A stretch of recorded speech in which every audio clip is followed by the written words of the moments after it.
Hey, this is Thomas from Pickleball Poker, and everyone's been hounding us about getting a video on how to play.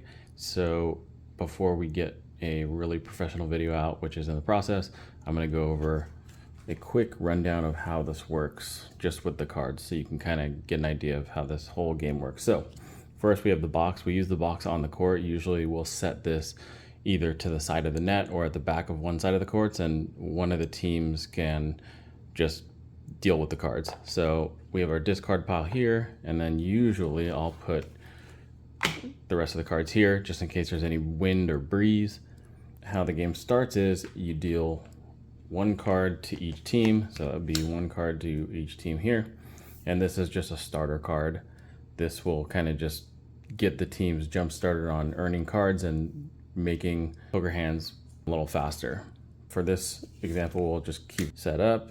When the game starts, you're going to play a regular pickleball game, so regular side out scoring. When the game starts, a card is flipped up. Now the objective is to earn this card. This card is the backhand card, so you're going to want to end the point with a backhand. So play the point out. Let's say someone earns that and this team gets that. All right, now we're trying to build 3 card poker hands. And we'll flip up another card. So you flip up a new card every side out or anytime a card is earned. In this case, a card was earned, so we flipped another card. We have the dink card. So let's say this one is earned again.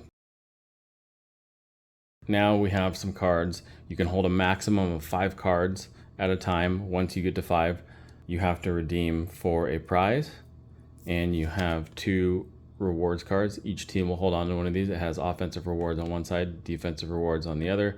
You can use them whenever you want, whenever you have cards to turn in.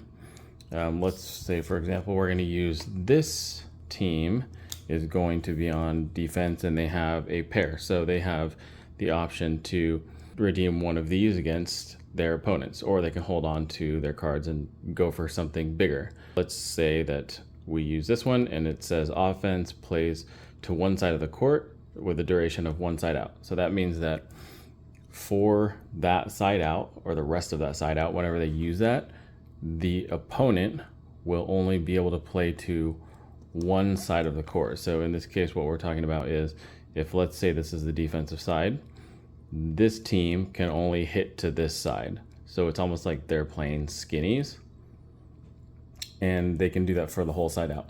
And you just go on and do that until the match is over. So the idea is for the game to be more fun, do some crazy stuff, crazy advantages and disadvantages, and it will also help you learn how to set up different shots. So let's get the shake and bake card. So the shake and bake, we know that in the beginning of the play is the best time to use this.